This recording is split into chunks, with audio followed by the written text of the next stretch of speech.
face the unknown and ponder the question.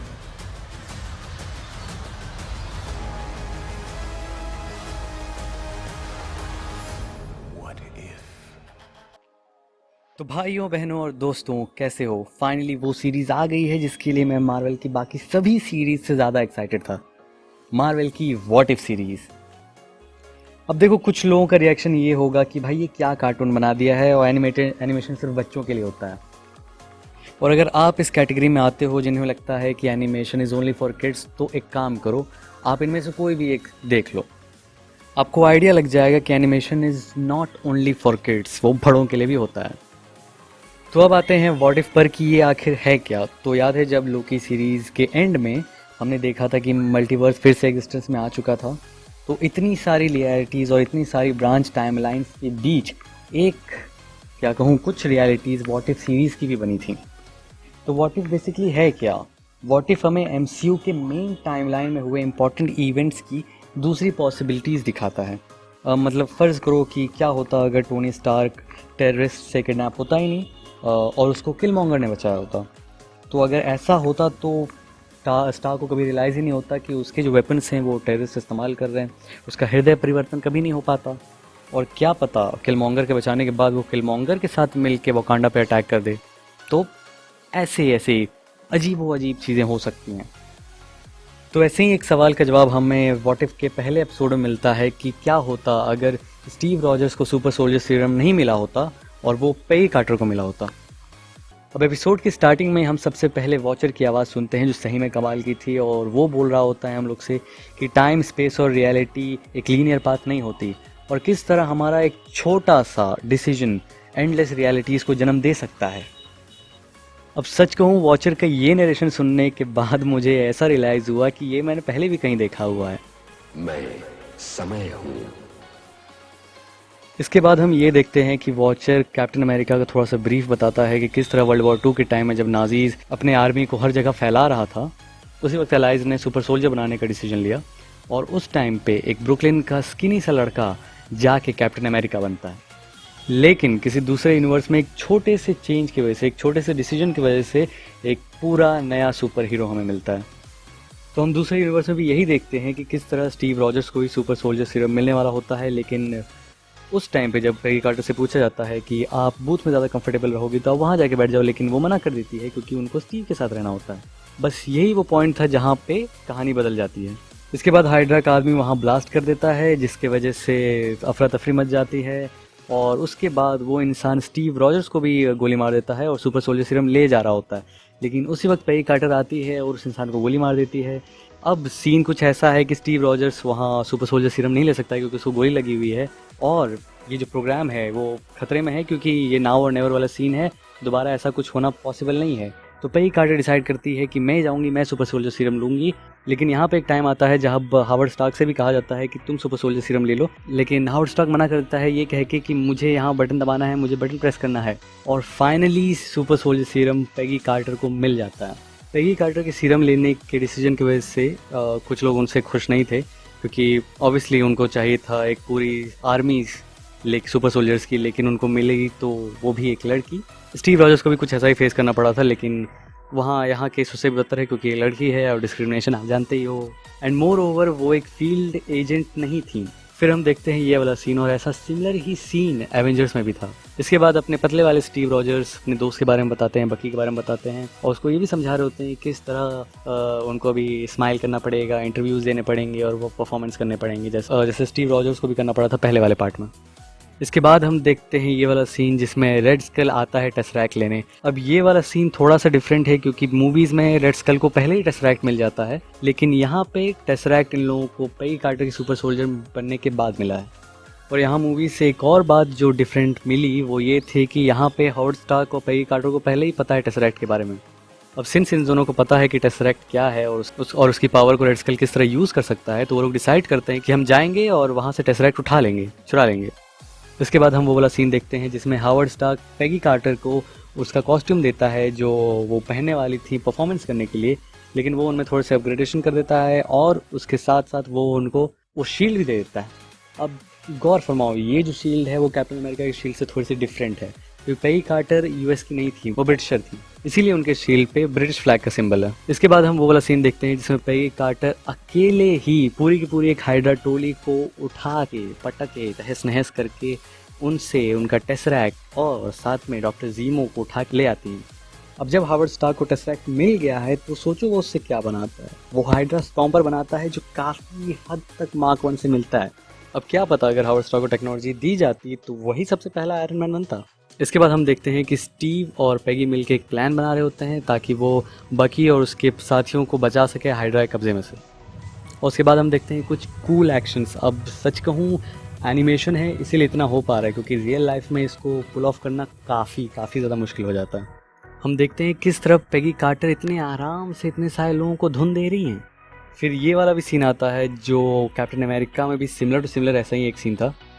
अब जब इन सब के ऊपर टैंक छोड़ दिए जाते हैं तो गेस हु इनको बचाने के लिए कौन आता है? अपना पतला सुघड़ी स्टीव रॉजर्स, लेकिन इस बार उसके पास सूट है। अब सूट के अंदर का जो इंटरफेस है वो काफ़ी हद तक आयरन मैन के सूट के इंटरफेस से मैच करता है, भले उतना एडवांस नहीं है लेकिन हाँ मैच तो करता है। अब यहाँ पे जो बकी का रिएक्शन था वो मुझे थोड़ा ज़्यादा पसंद आया। जैसे बकी को पहले यकीन नहीं हो रहा था कि ये स्टीव इतना लंबा चौड़ा कैसे हो गया, वैसे ही इस बार उसको यकीन नहीं हो रहा कि इसको लड़की भी मिल गई और इसको सूट भी मिल गया। अब इसके बाद हम ये देखते हैं कि रेड स्कल किसी कैसल में है और उससे सवाल जवाब करने के लिए हिटलर का आदमी आया हुआ है, जिससे कहता है भाई तुम्हारी कोई जिम्मेदारी बनती है, तुमने टेसरैक्ट भी खो दिया और अब तुम यहाँ पे पता नहीं क्या बचकानी हरकतें कर रहे हो। जिसपे वो बोलता है कि मैं किसी को जवाब नहीं देने वाला और रेड स्कल बगावत कर देता है और वो हाइड्रा को लीड करने लगता है ताकि वो वर्ल्ड डोमिनेशन बन जाए, और ऐसा करने के लिए उसके पास एक मास्टर प्लान भी है। अब इसके बाद जो हम सीन देखते हैं उसमें पेगी कार्टर ये कह रही होती है कि अब तो मुझे विस्की भी नहीं चढ़ती है, जिसपे फिर उनमें थोड़ी सी बात होती है और स्टीव बोलता है कि यार मैं तो अभी भी छोटा भुचकी सा रह गया और मैं सूट के बिना कुछ भी नहीं। लेकिन पेगी कार्टर बोलती है कि तुम सूट के बिना बहुत कुछ हो, तुम मेरे हीरो हो। बड़ी इतना बोल के वो शर्मा जाती है और फिर स्टीव भी उसको बोलता है कि तुम भी मेरी हीरो हो। अब इसके बाद उन दोनों में कुछ होने ही वाला होता है कि हावर्ड स्टार्क वहाँ आ जाता है और कहता है कि यार बकी ने जीप चुराई है, चलो कहीं घूमने चलते हैं। अब इसके बाद पहाड़ों में वो ट्रेन वाला सीन आता है और इस बार इन लोगों को ये इंटेल मिलती है कि रेड स्कल शायद उस ट्रेन में हो, तो ये लोग वहाँ जाते हैं और वॉर ख़त्म करना चाहते हैं एक बार में ही। लेकिन इसी बीच एक डायलॉग आता है जिसमें पेगी कार्टर बकी को ये बोलती है maybe you are afraid of trains. और भाई बात सही भी है, वो बंदा डरे क्यों नहीं, बगल वाले यूनिवर्स में ही तो वो उस ट्रेन से गिरा था। अब इसके बाद हम देखते हैं कि स्टीव अपने हाइड्रा स्टॉम्पर को लेकर ट्रेन को रोकने की कोशिश कर रहा है। वो अपनी पोजीशन ले चुका है और ये सारे ट्रेन के ऊपर उसी तरह चढ़ रहे हैं जैसा कैप्टन अमेरिका 1 में ये लोग चढ़े थे। बस फ़र्क इतना है कि इस बार बकी जब फिसलता है तो पेगी कार्टर उसको बचा लेती है, लेकिन इसके बाद बकी वो डायलॉग बोलता है कि you almost ripped my arm out, जो ये रिजेंबल कराता है कि किस तरह इसी एक्सीडेंट के बाद बकी ने अपना हाथ खो दिया था। अब इसके बाद हम ये देखते हैं कि उन लोगों को जो इंटेल मिली थी वो गलत थी, ट्रेन में रेड स्कल नहीं है बल्कि एक्सप्लोजिव्स हैं। ये देखने के बाद स्टीव उन लोगों को कहता है कि तुम लोग भाग जाओ, वो लोग भाग ही रहे होते हैं, लेकिन स्टीव वहाँ से बच नहीं पाता है और वो ट्रेन के साथ गिर जाता है खाई में और उसके बाद उसके ऊपर वो पूरा एवलांच और लैंड स्लाइड होने लगता है और वो वहीं धंस जाता है। इसके बाद वाले सीन में हम ये देखते हैं कि इनके हेड जो हैं वो हावर्ड स्टार्क से ये पूछ रहे होते हैं कि भाई तुमने तो कहा था वो इंडिस्ट्रक्टिबल है, तो वो ऐसा कैसे हो गया? जिसे पेगी कार्टर बोलती है कि वो एक हाइड्रा स्टॉम्पर नहीं था, वो स्टीव रॉजर्स था, क्योंकि ऑब्वियसली उसको दुख है कि स्टीव अब नहीं रहा।